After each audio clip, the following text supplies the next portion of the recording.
views expressed on this program are those of the hosts, guests, and callers, and are not necessarily those of this station, its management, or other advertisers. You're listening to Transformation Talk Radio.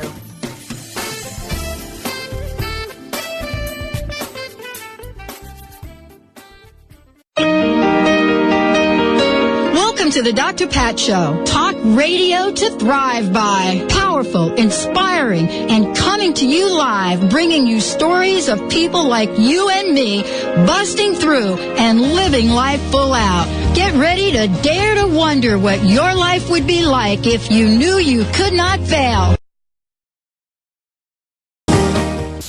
Hey everybody, welcome to the debut of a fabulous show. What I love is I get to introduce all of you. We were talking about this in the last hour, and we were talking about how people are coming forward in a voice that is not just authentic, but it really speaks to the truth of who they are and what they want the world to know. And that's why I'm so excited to introduce you to my friend and colleague that is joining me here today, launching Courage to Be Seen, a fabulous new podcast radio show. And the host of that fabulous show, today the debut, is Sherrie Clark. Now, what does this mean? This is a show that talks about striving to assist everybody out there to achieve their dreams. But we're going to talk about why Courage to Be Seen, what it means, and what it has come to mean to Sherrie personally. But before we do that, you should know a few things about who Sherrie is. You know, the first thing you should know about is she is an amazing experienced global engineering leader, speaker, coach, mentor. Grew up 5 brothers, loving sports, math, and science. And just in case you're wondering, Sherrie is a woman. Yes, that's who I'm describing right here and now. And she is the mother of 2 amazing sons. But as an engineer, you know, she has been in the minority her entire career. I mean, we talked about this briefly. You're going to hear more about it. But many times, she and I have been the only female in the room. I know it's shocking. Maybe you don't believe that, but that is true. But what is it about those experiences that shape her, that allow her to be comfortable as a woman in sometimes, and many times in her case, a male-dominated technical field? Because as a young engineer, what did she find herself saying 9 times out of 10? What was she saying? And you're going to hear that from her today. But as we roll through this is her first of many shows. You're going to hear about the fabulous coaching program she put together, ACES. Then you're going to hear about why she's passionate about coaching and mentoring other women. Then you're going to hear about what it is about women in today's world that is so powerful and empowering. You're going to hear all of that. But as an award-winning global engineer, somebody that is out in the world receiving accolades for not just, I'm a woman, but for being at technical excellence. This show, Courage to Be Seen, is a game changer. Sherrie, it's great to have you. Great to have you on the show. Thanks, Dr. Pat. It's really exciting to be here. You know, we've been talking about getting this show together for a while now, and it's kind of hard to believe the day is actually here that we're launching it. And I'm just so excited to be sharing this with the world. And hopefully, you know, I can touch the hearts of a few and provide more help to women out there and let them know they're not alone.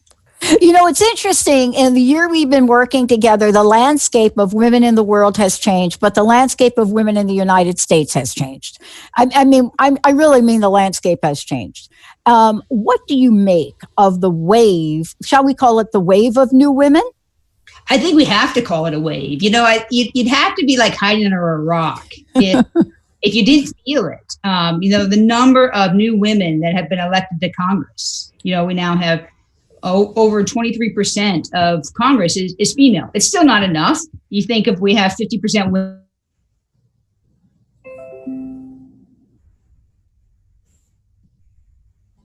just changes that overall feel. Now it's too early, I think, for people to say, well, what impact is this going to have? on it, but just in general, it brings a different diversity of conversation to the forefront. It brings a different diversity of thought. And then I think most people would say it's just really exciting and motivating. Yeah. And I want to talk about that for a moment. That doesn't come without conversation. More women showing up. We were talking about this. One of the folks that was on the show said her husband is like mad. He's walking around mad. And so there's a conversation about what it means when women show up and are being seen. It is different. It's change. And I don't know about you, but I've gone through some change in my life, not as a woman, but as a person, as a human being. And there's a level of uncomfortability for me as I go through it. But we're talking about a large amount of change, right? The amount of women that have all of a sudden, it's almost as this overnight, where did all these women come from?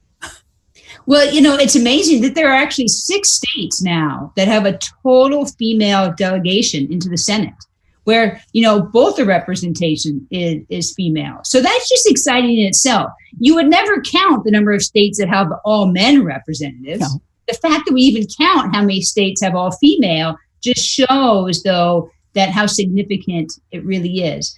And I don't think it's about trying to minimize or bring down men. We still want powerful male leaders, but it's more of that women feeling for the first time they have permission to be a leader, that they have permission to maybe voice their opinion, where historically they thought they needed to conform to other people's beliefs, or that their opinion didn't matter. Well, now it's like, hey, I do have an opinion and it does matter, and I'm free to speak it.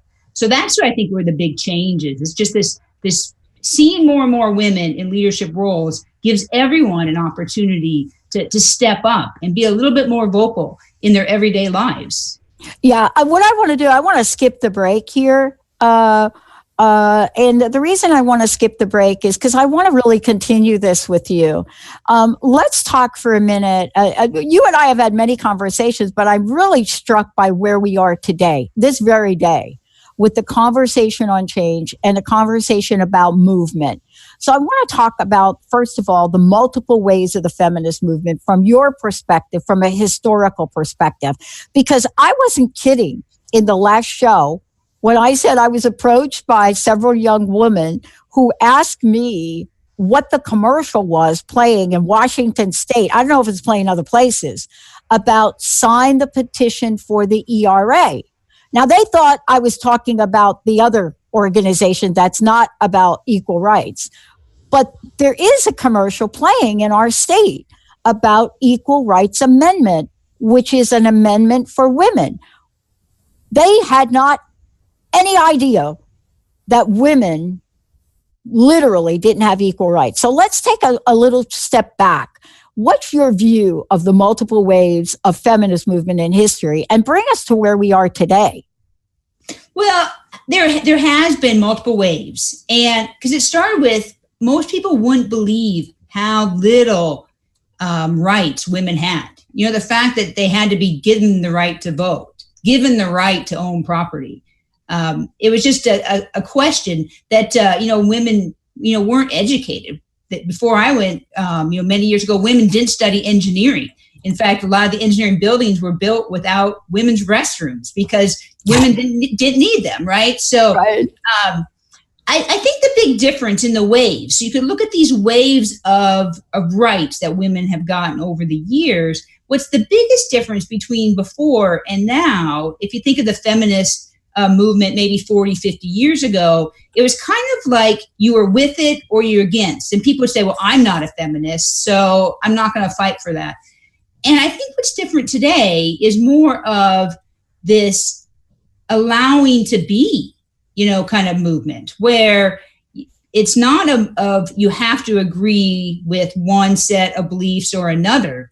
It's trying to make it so your voice isn't stifled. That's the big difference in today's movement versus others. So you and I might not agree, but we can still be part of the same movement of having more rights. And that actually is the right for you to have your opinion, me to have my opinion, and both of us can voice it. And I think that's the big difference, where before it was almost more conforming versus now it's more of, hey, let's enable people. Let's allow those conversations to happen. Where before it was more about more judgment, more, let's get, I can do things as good as a man. I can show I can do the same thing.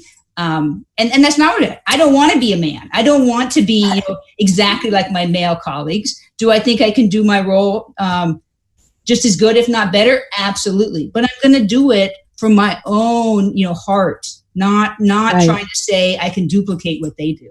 It's interesting we're talking about this because I was talking about this earlier today on air, that back in the day, and I'm a bit older than you are, but back in the day when we were first entering the workplace in any capacity whatsoever, we didn't have a role model. Even the fashion back then was these big suits, double-breasted suits, which looks like men's suits. And every one of us, I worked for AT&T, and there was always a joke about AT&T. We were not bell-shaped anymore. We were bow-shaped because all of the women wore bows, right? They wore these bows. But we didn't have a blueprint. We didn't have a role model. We didn't know how to be in the workplace. The only thing we had was our male counterparts.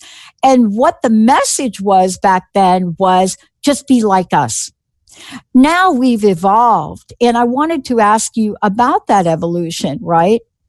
Women are speaking out for the first time. How so? Well, when you talk about role models, and they did a survey of women and said, name me a leader that you admire. And 70% of the names that women give are male. And that's not surprising because most, leaders are men.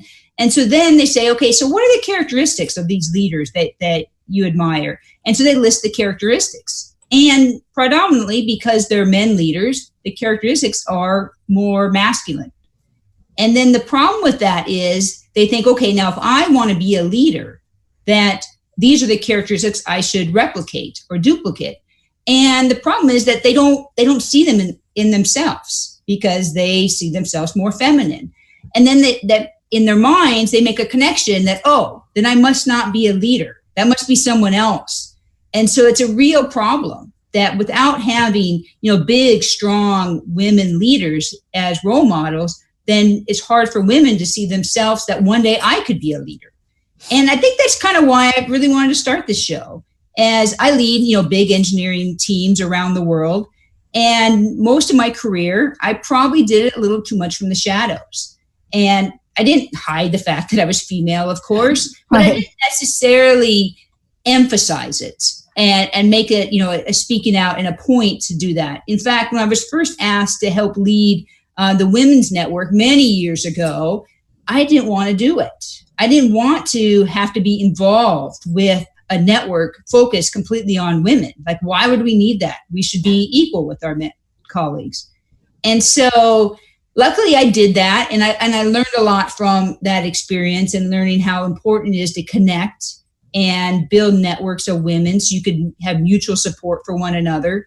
And so that we just need more and more examples of role models, of leadership characters that are just as good, even if they're maybe more on the feminine side than a masculine side, because we need diversity in our leadership, around the world, across businesses, across politics, across our homes. Yeah.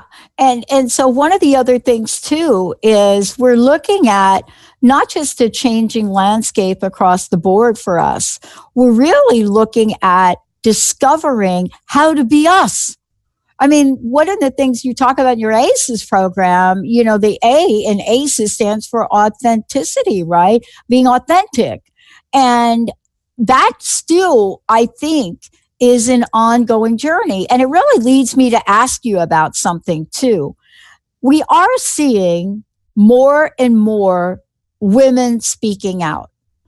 And yet there are a handful of women that have been noticeably always being talked about in the media.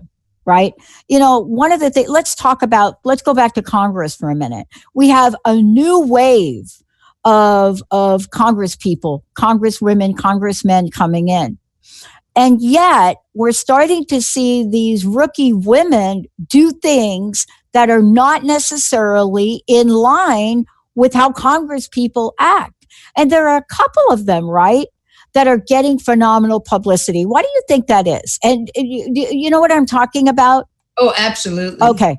That, I think a lot of it is because, let's say, the typical establishment is feeling like they're almost under attack, or they might lose their power.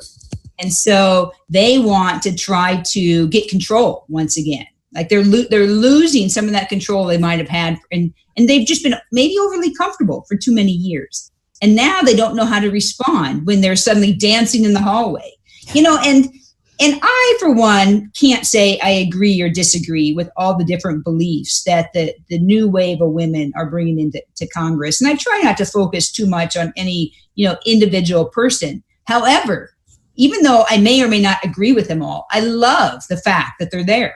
I love the fact that they're changing the conversation and bringing a new energy just to politics that we haven't had. And I believe having, different conversations allow us to get to a better endpoint. So if it takes dancing in the hallways of Congress, then I think why shouldn't we? We should all be embracing that kind of change. One of the things I love about it is, this new wave. And by the way, it's not just women. There's a new wave of men and women that have come in. And regardless of party or independent or where you stand, who are unapologetic. Unapologetic's the word that was sent to me this morning. And what that means is that, there are some exceptions where apologies have been made because they don't know the rules of the game yet. But for the most part, they're saying, what was wrong with that really?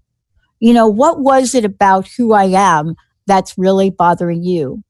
And really, this leads me to a bigger conversation that I want to talk with you about. And that is this notion of women speaking out for the first time isn't just about we need to change the law. We have a movement now that didn't exist, I think, a couple years ago, right, Sherrie? I mean, if we go back, for those of you just tuning in, you're listening to Courage to Be Seen with my very special host here joining me, Sherrie Clark. But let's talk a bit about another movement that did not exist a couple years ago. And that's the Me Too movement. How does that fit in your thinking? Well, it's amazing how quickly the Me Too movement has really changed conversation. And the fact that some very public people have started to speak out and admit that they were victims of sexual assault or sexual harassment, many years ago and didn't say anything.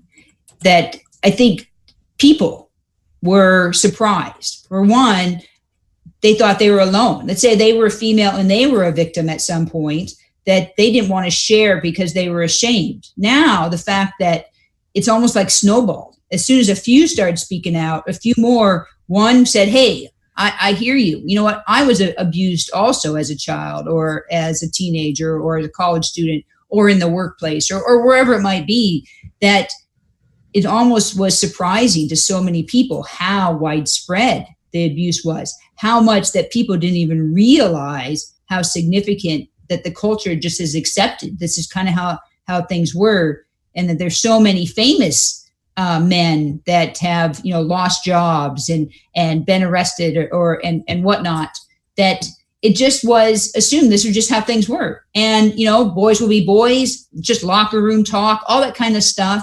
It's just not okay anymore. I think I don't know if you saw the Gillette commercial. Yeah. Let's talk about that one if you don't mind.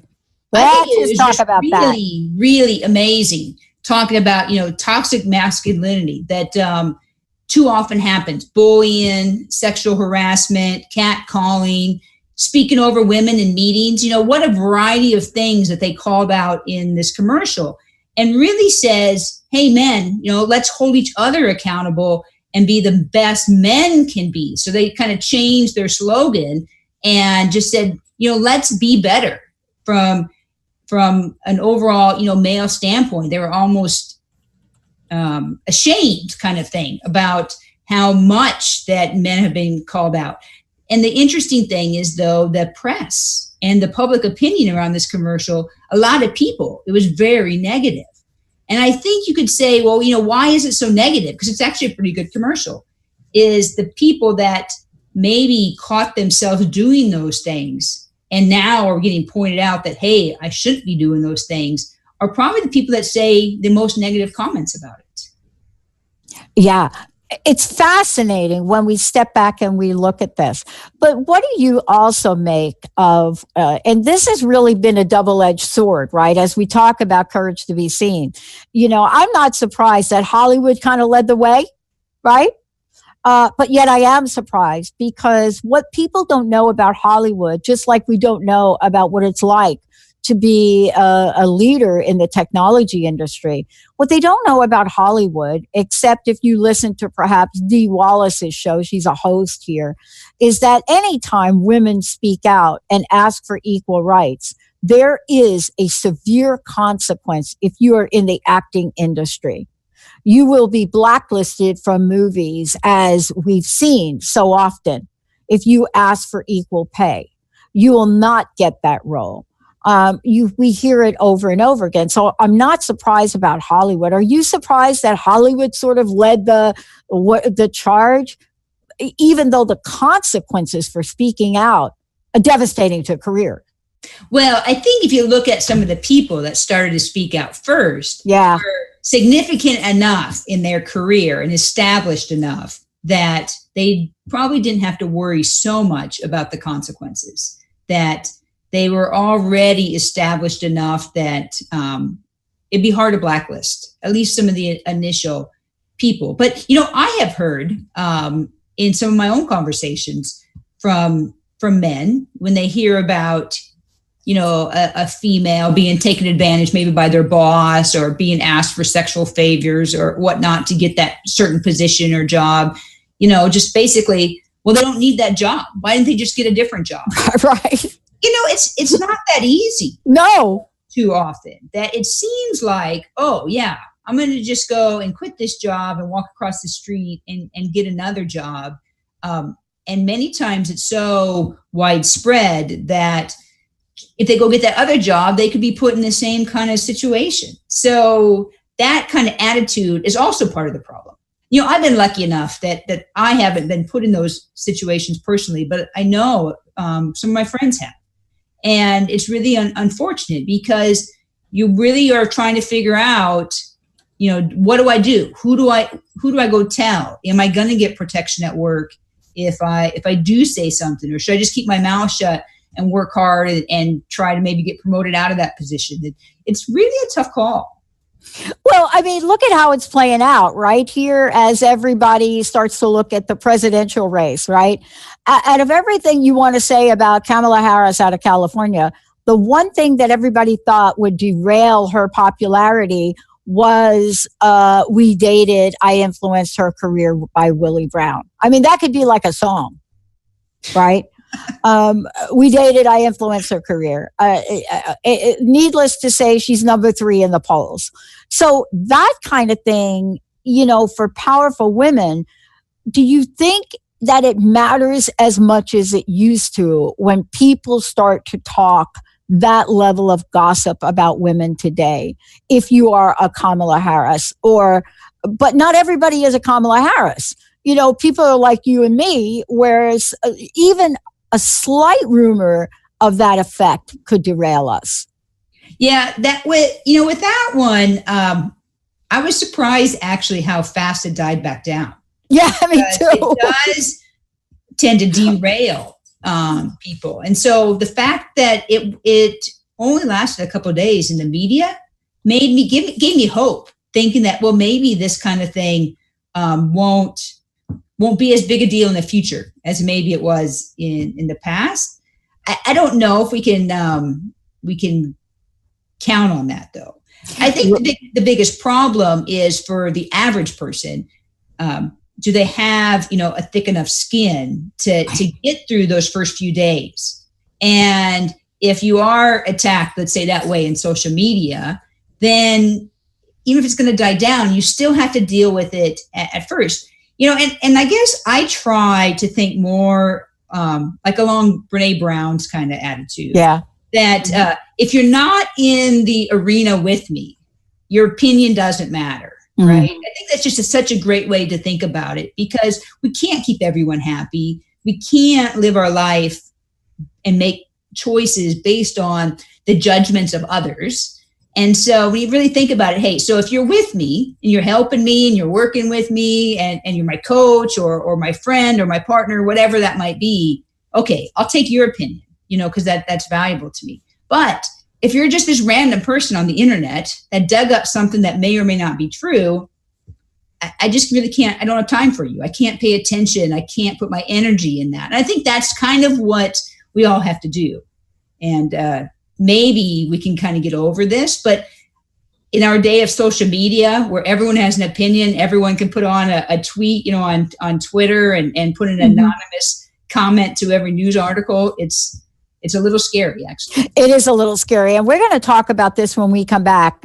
Sherrie Clark is in the house. By the way, go to couragetobeseen.com.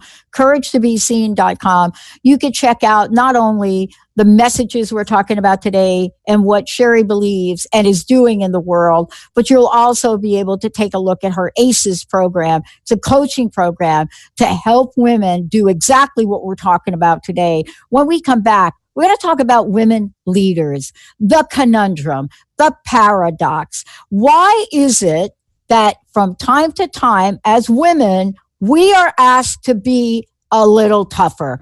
Toughen up, as Sherrie said. It depends on how tough your skin is. And then when we are, we're accused of being too tough. Amy Klobuchar would know a little bit about that. So what is it that we're supposed to be? Oh boy, stay tuned. We'll be right back with that.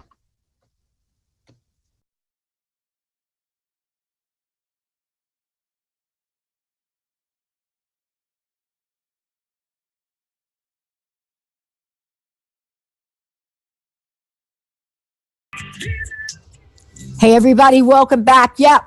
This is the first of many shows we're going to do. Courage to Be Seen podcast, Courage to Be Seen radio. Sherrie Clark is the host. I get to do this show with her out of the gate. We are introducing you to Courage to Be Seen, what it means, and what Sherrie is creating. The spectrum of conversations and her coaching platform and her mentorship platforms, an extension of what she does now in the workplace to support women, not just from I'm here to support you and I'm on your team, but to mentor women and do that in a way so that women can really look at, learn, and understand, what it is that they could do and be to be the best at whatever it is they want to be. Sherrie, look, this is great. I'm so excited that we're launching this show. But one of the things that we kind of talked about, but not really, we didn't really talk about placing these women that we've discussed so far in a place of leadership, women leaders, right? Let's talk about women leaders from your perspective, what you've seen, and where are we? What do women need now? And how do we get it to them? Well, first of all, there's not enough women leaders. That is just like everyone has to recognize that. Of the Fortune 500 companies, only 5% of them have a female CEO. That's 24 of the top 500 companies in our country. It's just like shocking that we haven't made more progress in terms of true leadership, at the top of business. So while we're making progress in Congress, we just have a long, long way, I think, in the business world to get to have more equal representation of women. And So the question, really goes in, why? Because if you look at most businesses, they have programs, trying to hire diverse work forces. So like entry level, they really monitor how many people coming out of college do we hire? That's men and women. How much diversity? How do we advertise our jobs? I've been in companies. We do all that kind of stuff, and we at times, can do pretty good. Maybe on entry level, but then a lot of women don't move up in the ranks. A lot of women don't move from individual contributor to entry level manager. Like, let's just say like that first step.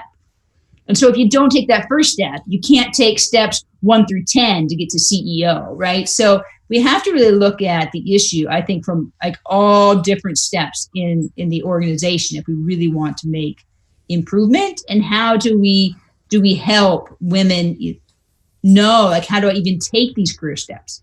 There's a couple of interesting things that I have found as I talk to women. One is no matter where I go in the world, doesn't matter who I talk to, I always get the same question. And they always ask me, how do you do it? How do you do it? And it's funny because I was getting interviewed one time actually by a guy for a magazine. And I told him this story. And he just looked at me like, first of all, what are you talking about?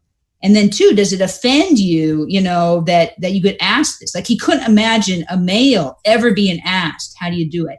And what people want to know is, how do you lead a global team? How do you travel around the world and have 2 kids, at home that you're raising, and one of them is special needs? How do you balance all these kind of things? And that's what women want to know, because let's say you're an entry level, fresh out of college, maybe a couple years out of college female. You're thinking, well, someday I'd like to have kids, but right now I'm just, working on trying to move up in my career, but I want to have kids and I don't know how I'm going to have time to raise kids and continue working as hard as I am now. So maybe I don't want to move up in my career. So that way I don't have to work so hard, or I have the time. I mean, like, women are already taking themselves out of opportunities because they don't know how to take those steps, even though they're not even in those steps. They might not even have a boyfriend yet, and they're worried about how they're going to juggle kids and a job. Right. That's just kind of, it's innate, I guess, in our nature. Maybe I was lucky I didn't think that way. I just learned to adapt as I went along. But that's what people want to know. They want to hear the stories of, how my husband, is it okay for him to make dinner, while I'm in China, kind of thing, for the kids. And luckily I'm blessed that I have a great husband and partner. And, we've been able to raise our kids together and all that. And not all, women have that support system around, but my husband and I, we have a calendar, and if he's traveling, I'm not. And if I'm traveling, he's not. And we balance it that way. But we need to share. And that's what I kind of take it personally on me, to try to share my stories and maybe some tricks or hints that I've learned over the years of how I juggle having, 2 wonderful kids, a job I love, and a husband that I've been married to for 21 years. Yeah. What you're talking about is so important. I want to get back to one question around this, and that is, you both have a partnership, and you had that apparently out of the gate. But there are women, right? And I know you know this. There are women that want to achieve wonderful things, and yet they are embattled in their relationships because of their aspirations, because they want to achieve. So out of the gate, don't you think we need to know how to negotiate with our partners, our future partner, whether that's a woman, a man, it doesn't matter. We have to be able to say out of the gate, right out of the gate, hey, this is who I am. Where are you? Are you going to be offended if I make $100,000 and you don't? I mean, this is actually like a new conversation as women we've never had to have. I mean, isn't it almost too bad that we have to even think in that? It is too bad. Term? But, my husband and I have talked about, and in the book, Lean In, it even talks about it. Society, as much as society sometimes looks against, women in leadership roles or that expectation. Society isn't really ready for men to be in that stay-at-home dad kind of position either. That too often the teachers will call me first, and I may be in China, and in reality, Tim's going to deal with the issue with my son, right? And they almost are surprised, or they're just like amazed that my husband wants to go volunteer and chaperone the field trip. And they're like, oh, we love to have the dads. We never get the dads. And so my husband and I have talked about that, because it actually, from a society standpoint, that looks at it, both ways, where they would expect if there's an issue with our boys that I would take care of it. And Tim and I are very much on the same page that if it works out for him to go to that meeting, then good. Then he should go, and I won't be there. A different meeting, I'll go there and he won't be there. And we work it that way. I don't talk about people that are on my team about their personal life without their permission. But I will tell you, in my view, my producer, Benny Mathers, is the poster child for that. I don't even think he knows I feel that way, but I've watched him. We've been together 15 years, and I've watched him, literally from afar raise his two boys. And I will say that through his actions has given me hope to see this new generation of men be so kind and caring and engaging, kind of like you talk about your husband. And I think that for me, when I see that coming from my generation, when, I come from a generation when you're eating breakfast and your dad's across the table and he's 2 inches away from the drawer that has the fork.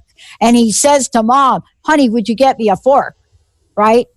And, at some point, us kids, we looked at him and said, are you bleeping kidding me? Open the drawer. It's right next to you, right? Yeah. But think of it, my sons, what they want that way. Because, that's where I think we're starting to see some of these generational changes. Yeah. That, my sons expect when they have a wife that she would probably have a job. Yeah. And now that doesn't mean that she couldn't be a stay-at-home mom, because I fully respect my friends that are stay-at-home moms. And I think if that's what you want to do with your life, great. It's great that we can do that. But I think it's okay if you want to be a stay-at-home dad. I fully support. And we have had that conversation. Should one of us stay home with our kids? We have both decided to work, but we work out the flexibility. So I asked one of my friends that she's also an engineering leader, and she has sons. And so she was talking, about kind of their opinion, and they're a little bit older than my sons, but have that same opinion. Like, why can't women do all these things?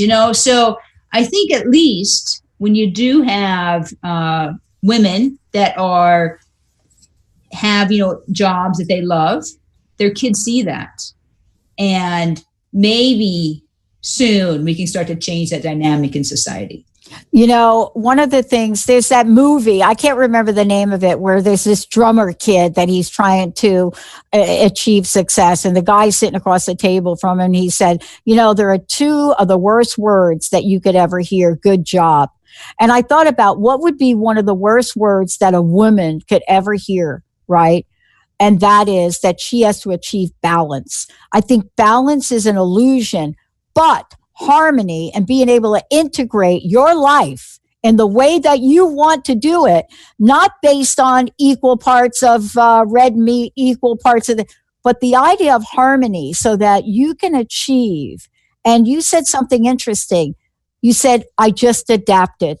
See, adaptation and to become an adaptogen is more about integration than it is about balance. We're going to take a short break. Well, actually, let's not take the break because I want to just keep rolling here, Benny, if we could. Let's talk about, when we think about this, Sherrie, all of this points to two other things you said earlier in the show. Now, you and I are sitting here, and I know for myself, I have been asked some very interesting questions about who I am in the world today.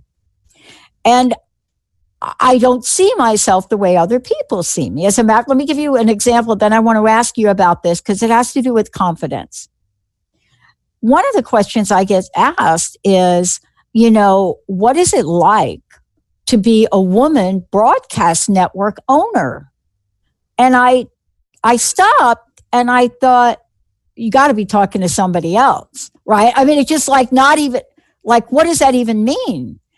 So the issue really is women don't own broadcast companies. I didn't know that because I'm just being me. But in order for us to just be us, where do we develop the confidence to be able to answer questions about who we are in the world? How do we develop that self-confidence that we need to have to not just empower ourselves, but you and I work towards empowering others? See, that's my passion.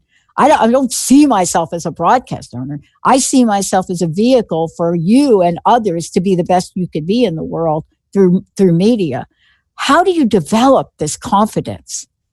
Well, that confidence is so important that the best thing to do if you think that you don't have confidence really is fake it till you make it. Yeah, that's what I say. And many times people don't even know that you don't have confidence. It is an area that takes practice. And everything that you do in the step towards confidence actually allows yourself, once you see you can do it, then now you have the confidence that you can do it a second time. So the best thing to do is just take a step in the direction that you want to go. You don't need to actually get to the end goal. You just need to have the confidence to take that first step. And then you can continue taking that first step, and then you take a second step. But that's the best thing. Just do it, pretend you can do it, and the confidence will start to be. But the biggest thing, key to that, is that empowerment that you talked about. Yeah. Because too often we just don't give ourselves permission. We wait for someone else to tell us or let us know or give us that kind of, yes, it's okay to do that.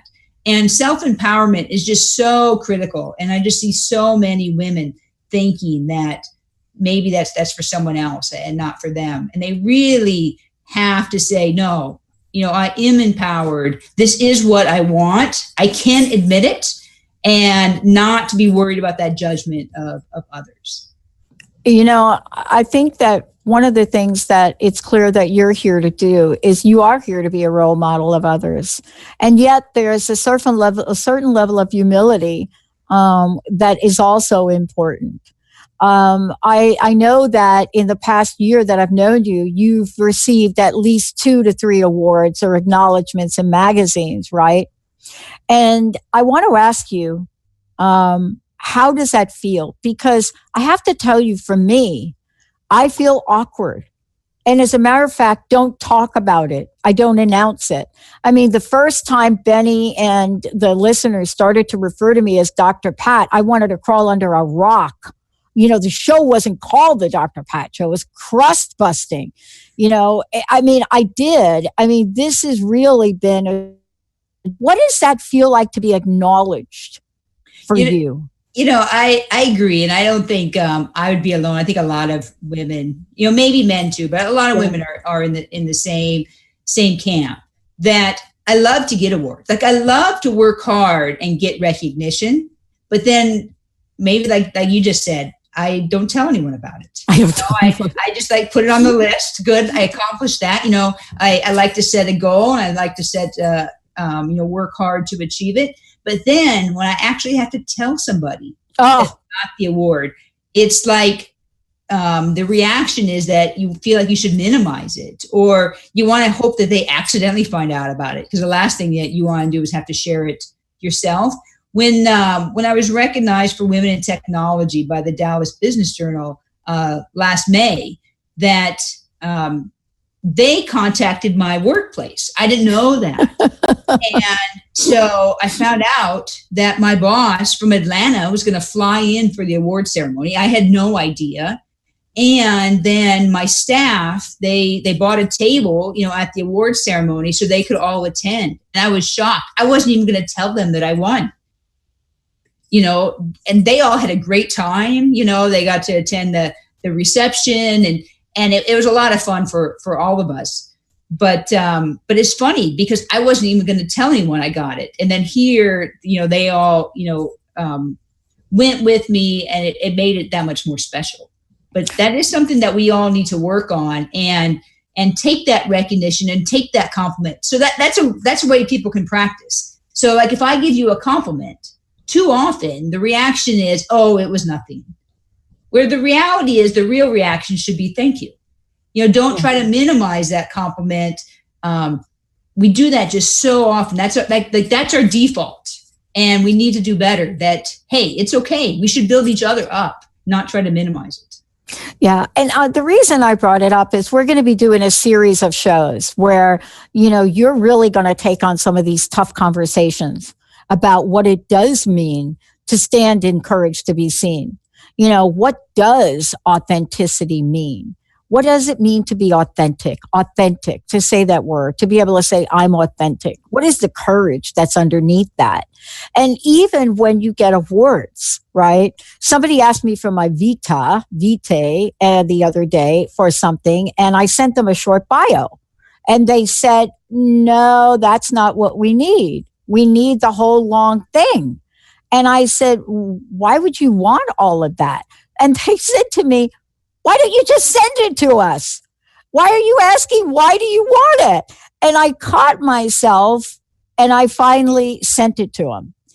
One, it was 17 pages long and I felt really bad about it, but I forget that I have a lifetime. And so I want to ask you this. First, thank you for being here today. What is it that we can say today in this first show on Courage to be Seen to remind the folks listening here today that we are really all of who we are? And what my friend Matt James has said to me, Pat, whatever you think you are, you're more than that. What would you say to remind us of all of this and give us the courage to be seen? So, when I really think of, what it is to be courage to be seen, it really is allowing yourself to be authentic, to allow you to be you, not to be someone else, not to try to pretend you're something else, but really live life without that fear and judgment of others. When you live life from this place, what I have found, and I definitely have battled this because this is not where I started in my career, and I allow myself to be, like, life just opens up. It's so much more joyful. It's so much more peaceful. I really love, from being from this place and allowing myself to be seen. And that is what I want to help others do and let them know that, hey, it's really okay. Yes, I make mistakes. I am not perfect. I spent so much of my life trying to be a perfectionist, and that's not it. So that does not drive happiness. And so that's what this whole radio show is about. We can support each other, and I really would like to help others, with their own journey on how they can have the courage to be seen. Thank you for that. And we have many more shows where we're going to talk about this. And by the way, for those of you out there, if you want to find out about Sherrie, you want to find out about a program, you want to find out about ACEs coaching, you want to contact her, work with her. It doesn't matter where you are in the evolution of you becoming you. There is a place that she meets you. Go to couragetobeseen.com. That's couragetobeseen.com. And we have some great shows coming up too, Sherrie, right? Oh, absolutely. And I'll share more about my journey and, some of the things that I've learned along the way, some of the mistakes that I have made. Part of what I have found, if you're really going to have the courage to be seen, you do have to open yourself up to some vulnerability. But that is what makes us us. And that's the story of our life. And so I'm excited to be here and share it. And I'm looking forward to our future shows. I just got a little instant message from one of our listeners, and her message, you want to hear her message to me? Sure. So Pat, saw a picture of you receiving a gold medal for table tennis. Just show up like that. Yeah, but I love my ping pong. Sherrie, thank you for a fabulous, fabulous show today. And thank you for much more to come. Thank you so much. Thanks, Dr. Pat. I'm looking forward to it. Yeah, and I just want to say to everybody, you too can go for the gold. We'll see you next time, everybody.